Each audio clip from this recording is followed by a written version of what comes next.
Good breakful. Good boy. Those almonds. Good breakful. You ready? Good breakful. Well done. Okay.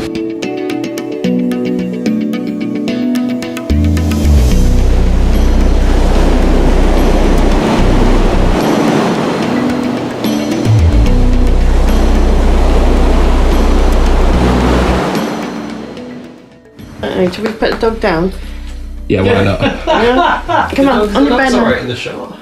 Yeah, but I think she wants to be taken seriously. Yeah, a bit. Hi, I'm Mandy. I've been fostering for nearly 6 years now. We live in Bournemouth.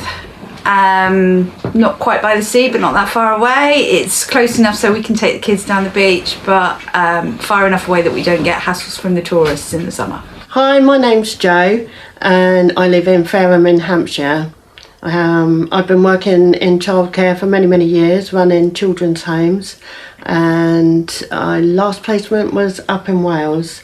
I decided due to personal reasons that I wanted to come out of children's homes. Really, I didn't have the energy for them, but didn't want to give up helping young people and children, so I decided to go back to fostering, and that's where I am now.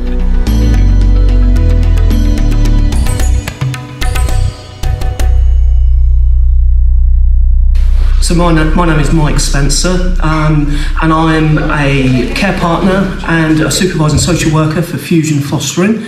I'm 57 years young, and I've been involved in the care business for some 40 odd years, as a foster carer for some 25 of those years. Mike's just Mr. laid back and chilled out.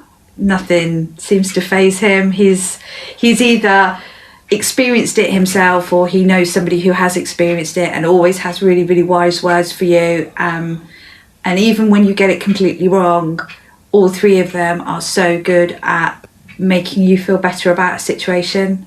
We're a family team, so working with me is my daughter Katie Gibson-Cook and my son-in-law Mark Gibson-Cook. So I'm Katie, I am 29 years old, I live in Southampton with my husband Mark. I've been working for Fusion for 3 years now. I'm a supervising social worker and a care partner. I'm Mark, I'm the husband. I'm part of the same team obviously, and I'm 33. I've been working for Fusion for just over a year now. And together we are Team Fusion, and what we like about Fusion is that whole family feel, and the thing that's special for us is that fusion between skilled carers and passionate staff, and what that fusion creates is a very effective agency that creates huge opportunities for young people, and we're incredibly proud of that. How you doing, alright? What's going on? Okay. Hiya, oh you good? Hello, come here. Quick. You okay? He does this thing where he's fine until one of us walk in, and then he's like, oh, it's not okay. You used it all up. Ah, there we go. Nobody said it, I think. Hi. Nobody said it, they're not coming around. Oh, hi, Janet. This is Jack. Oh, you doing it, are you? Yeah, we started playing since last week. Yeah, clever boy. Oh.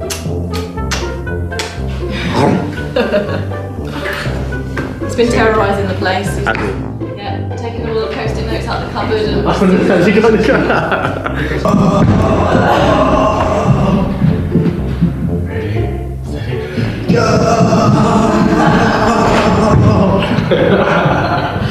Oh, big smiles now. That's all it takes. For me, fostering in general started when I was 2. My parents started fostering when I was 2 years old, and they fostered then for 25 years. So we saw, I can't even count how many children came through our doors, and fostering's just always been something that's really normal for me, just a part of normal life. So it kind of was quite natural to move on to a career in social work for me, especially given that my dad was already a qualified social worker. And I always knew that I wanted to work in fostering. I'd seen how, some agencies had supported really, really well. I'd seen how some agencies hadn't supported potentially quite as well.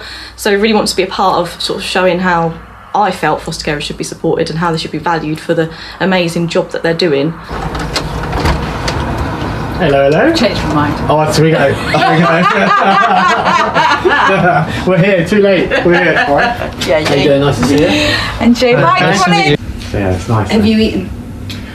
Mandy also looks after me because of my diabetes. We have breakfast and we're going for lunch afterwards. That's fine. Thank you very much. I won't know. Otherwise she'd be like, eat. The children moved in the 12th of December, so they've been with us nearly 2 months now. So it's early days. They are 10 and 9. Very, very close siblings, to the point where they're actually quite twin-like. They've been treated very similar all the time.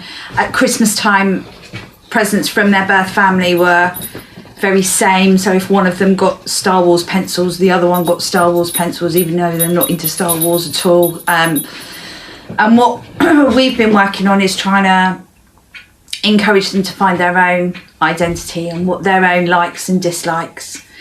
When we decorated, we put this up on the wall so it still looked cool and funky and would grow with them without it being childish. But it's actually the notes from Frozen's Do You Want to Build a Snowman?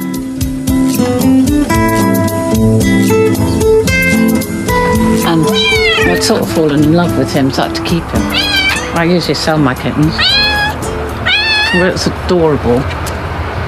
And if you want to see my... So is this your realm? Oh, look at that. Look, I mean, what a beauty. This is my realm. Excuse everybody that's looking, it's not tidy. But I'm having a kitchenette put here. At the moment, I've got everything I need if I want to stay here and not eat with the kids. Hi, I'm Jenny. I'm 66. Actually, that's quite difficult to say, isn't it? When you've got a siblings. I'm 66. And I've been fostering for 6 years. I don't just foster. I have the 3 children here that I foster. I have my own 3 children. And I teach in a school for special needs kids. I also lecture for autism in schools and to parents with children with autism. The difficulties kids have are a side issue to the real child. And once you've got the real child and they know that you're standing beside them, everything you do with them, you do together. And you push out and you develop their skills, whether it's a social skill or a life skill. And along the way, they trust you, you trust them. It's much, much easier. But it's not easy. I mean, I'm not a pushover. So the kids know there's certain rules they have to adhere to. What are your rules? House rules, not the same as my school rules, but the house rules always have been when you join us, because you never get 3 at once, so somebody's always joining and being the new one. This is a kind house, so we're kind to each other. We don't swear. Swearing is not allowed. And if you have a problem, then you talk about it. But you don't go around visiting on everybody else, because it's your problem and it's your duty to solve it. So problem solving is a big part of the life we have here in this house. So that's going to stay there until the said child decides that she wants it. And then she can come and get it.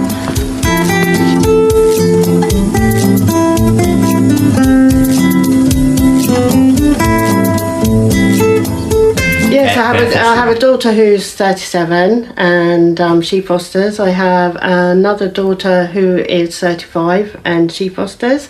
And I have a son and daughter-in-law who are just going through panel at the moment. So they'll be fostering as well. So it's quite in the family, I think. So is that from you? No, actually, my eldest daughter started fostering first. She was before us, and sort of like looking on the outside, looking in and just seeing how it worked. It just makes you want to do it, really. So I decided to take a journey and go with a foster company that actually had homes in the area. And while I was going through panel, or waiting to go through panel, I did some shifts in the children's home. Then I decided that I wasn't really ready for fostering because the behaviours were very much different to what I'd been used to, and stayed there for 18 months and grew within that company. Fostered for a year, then the company asked me to go down to Bournemouth and run a home down there, so I started there and stayed there for a while. I've got one daughter with Hampshire, one with Fusion, and now I'm with Fusion, and my son will be with Fusion, so there'll be 3 of us then. What, Mark? Katie's lovely. Mark is absolutely brilliant, to be honest. I always have a joke with him. We got that kind of relationship where we'd have a little banter. Very, very helpful. Obviously, going through getting ready to go to placement is quite intrusive. They were absolutely brilliant with our information. They made us feel that we had the time to do everything. We knew exactly what was going on all the way through it. The experience was as easy as it can be. Obviously you're talking about your life and things like that, which sometimes can be, you don't want to go there, but we were totally looked after very, very well, very well. Katie saw us through panel. She wasn't actually at work, she'd gone off to have a baby, and we were absolutely amazed that she turned up on the day, which we were really, really grateful for, to take us through. So that's the kind of people you're working for. Do you know, someone that's going to come off leave and take you through panel is good. We felt, you know, that she had all our information, all our story, and we just felt it was extremely looked after, and it was meant. Every word she said was meant. Max wants to be on the film now, so we'll let him cough and cry, and then go up and see him. I thought it was like a dog or something.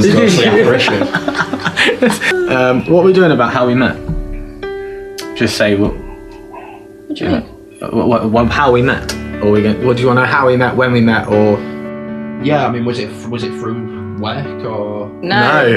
We met online, didn't Thanks, we? plenty of food. No, don't put that in. No endorsements. No endorsements. We did. Yeah, we met online. It's been great.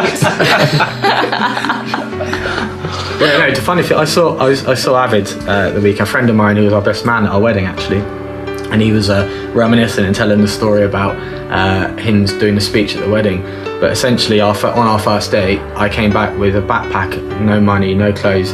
So he gave me a jumper, he gave me the shoes I wore to our date, he put money in my pocket and gave me a lift to meet you. So really, I owe him quite a lot, because otherwise I probably wouldn't have made the first date. I think you were the first match that came up, and I thought, I can't be bothered with anyone else, that'll do.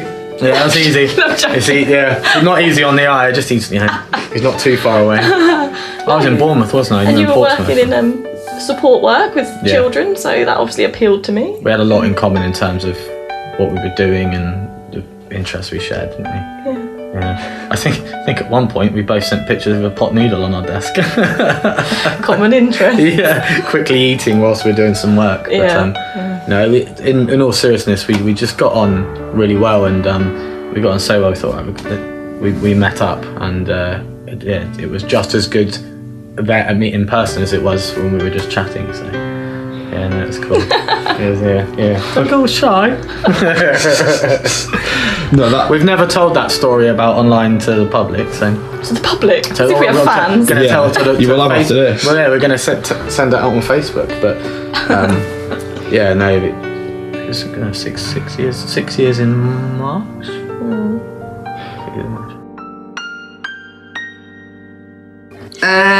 It was after It was near Christmas. It was before Christmas, wasn't it? Because we had the Christmas decorations. It was about a week before Christmas, so it's like 2 months. Yeah. And what's happened? Well, we had an emergency placement. We'd had him before. So it was like sprung. We didn't know he was coming. What happened was his contact was cut. And parents found out where he was. They threatened to go get him. His father had just been released from prison, and his father hadn't seen him for about 6-7 months. Yeah, and anyway, they said that they was going to go get him. So they needed to get him out of the house, basically. And he came, he was a bit disorientated, wasn't he, for the first couple of days, because he was all... quiet. He knew what had happened. He was aware of the threats that had been made against his foster carer. Yeah. So how does he feel about his father? He doesn't really say a lot, does he? No, he's a bit reserved. He doesn't really show his feelings, and you could see he was upset about it.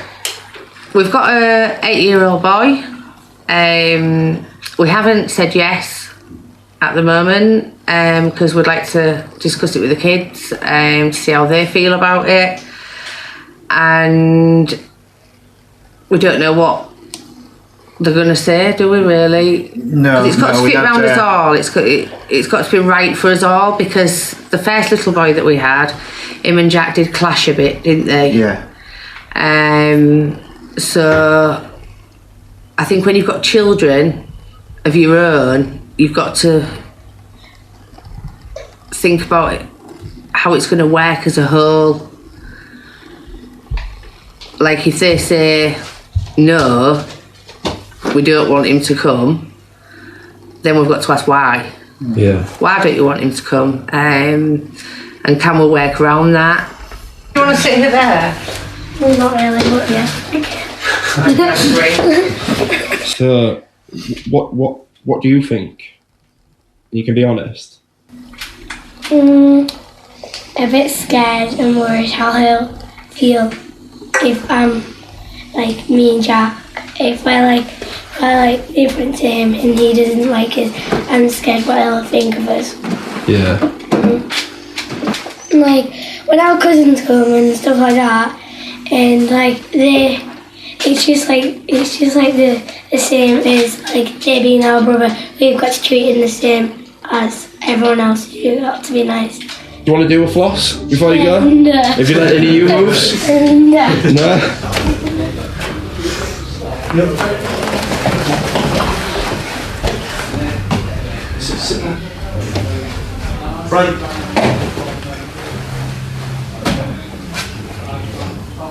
Stand.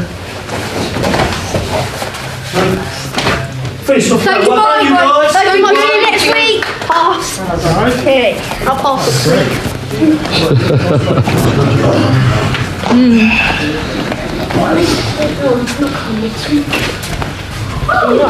That's good, you. Yeah. Well done. Thank you, Mike. Yeah. Thank you, Mike. Yeah, I'll see you later, you guys. Thank you, Mike.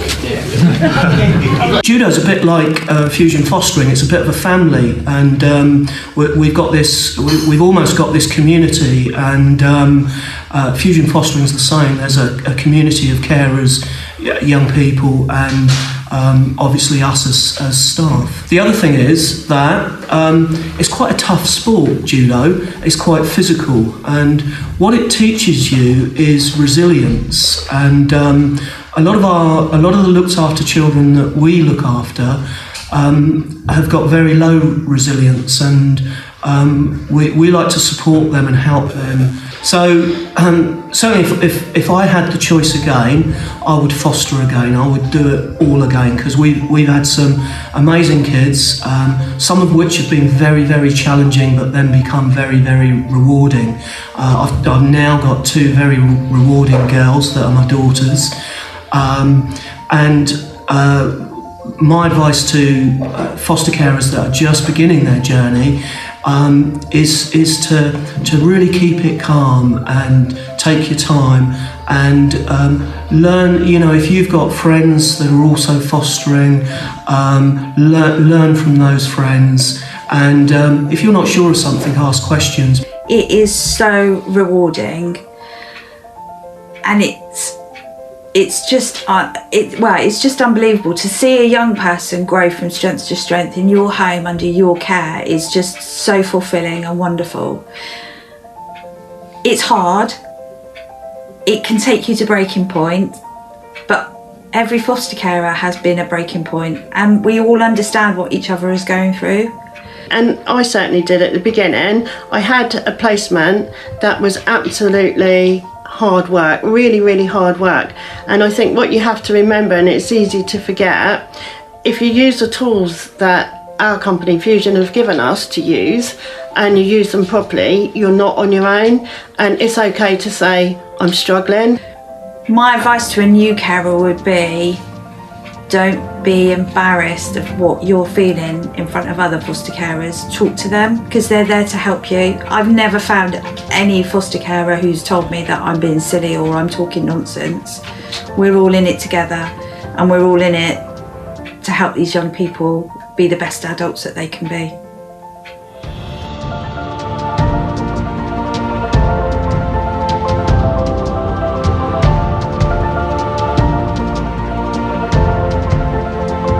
I have cried most in these 2 years since we had our first child, out of joy than grief.